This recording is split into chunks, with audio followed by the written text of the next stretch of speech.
But another one is, like we recently purchased like my dream car. Like it's a car that I used to look at like 20 years ago when I was subbing, and one of the developers I was doing work for used to rock up in this car, and I just told myself, I'm gonna fucking one day I'm gonna have one of those cars. And recently, Camille and I were lucky enough to purchase that car. It's Mercedes GLS 6.3S, incredible car. Love it. 720 odd horsepower. It's an absolute weapon. And we actually didn't even really go looking. Like we just got up one weekend. We were talking about buying a new car or whatever.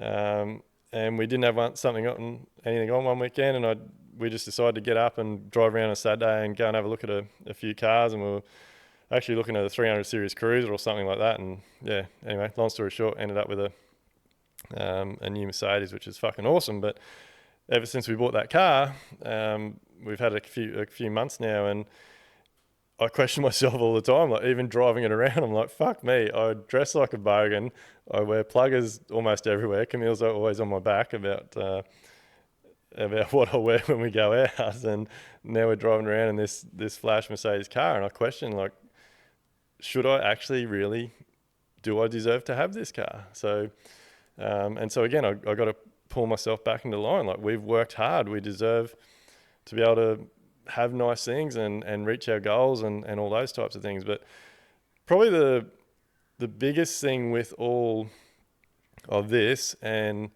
what makes me think these things all the time, is I feel like friends or family members or even work colleagues that haven't been able to have the success that Camille and I have had. And look, I'm no wanker about this shit. Like I want to be far more successful than what I am now. But like, I feel like I drive around at the moment. There's a lot of homeless people around, and like you're driving to one of our jobs in particular, you go past these parks and there's all tents and cars and stuff, and there's all homeless people there. And like, I literally every single time I drive past, I think to myself, like, fuck me, like, is it okay for me to have all the shit I have when these people can't even afford a roof over their head? And I don't know, it really plays on my mind. It really affects me, and I've got to continually work on telling myself that, yes, you've worked hard, you deserve all these things. So the reason I want to talk about all this stuff is because I do believe that every single one of us deals with these sorts of thoughts and these sorts of things. And I like talking about this stuff, and I like putting it out there, because I feel like by me talking about my stories and like how I deal with things, I want it to lift the level of everybody that listens to this podcast. I want everybody to understand that it's okay to have these types of feelings, and it's okay to push through, and it's okay to reach your goals, to be successful and all these types of things. It's just part of life. We're always going to question who we are, what we have, what we do. And like, a lot of it for me also comes back to, I guess, what I was told growing up by family members, by uncles and aunties, by in my working career, people that I've been associated with.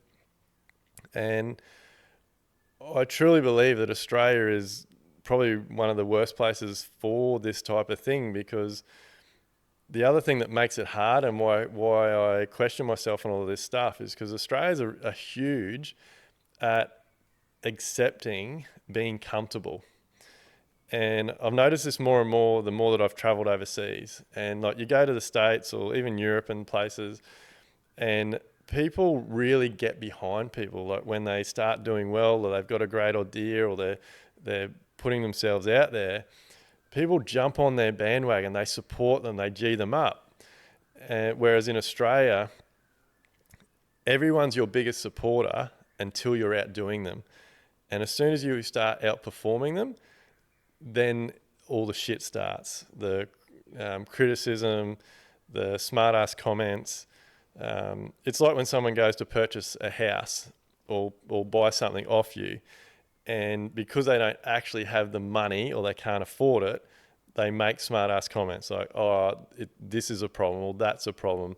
Whereas people that have the money, there's no problems. They just tell it how it is and they purchase it. And so I do feel Australia is really bad for, like holding people in the comfort zone. Like, look at the way our sports works now. Like, it gives me the shits with my girls' sports.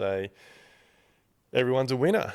It absolutely shits me to tears. I think it's ridiculous. I think it should be banned. Like, how can people progress and put in the effort to put in 100% all the time if every single person that is involved gets a ribbon or a reward? Like, reality is there's second is always the first loser, and everyone after that is still losing. Like, if you want to work hard, you want to push yourself to the limits, like, you have to aim for number one. And I think, like I said, Australia is really bad for it. We have to stop settling for comfortable, because comfortable, like mediocre, it's not acceptable. Every single one of us has the ability to be whoever we want to be, do whatever we want to do, have whatever we want to have.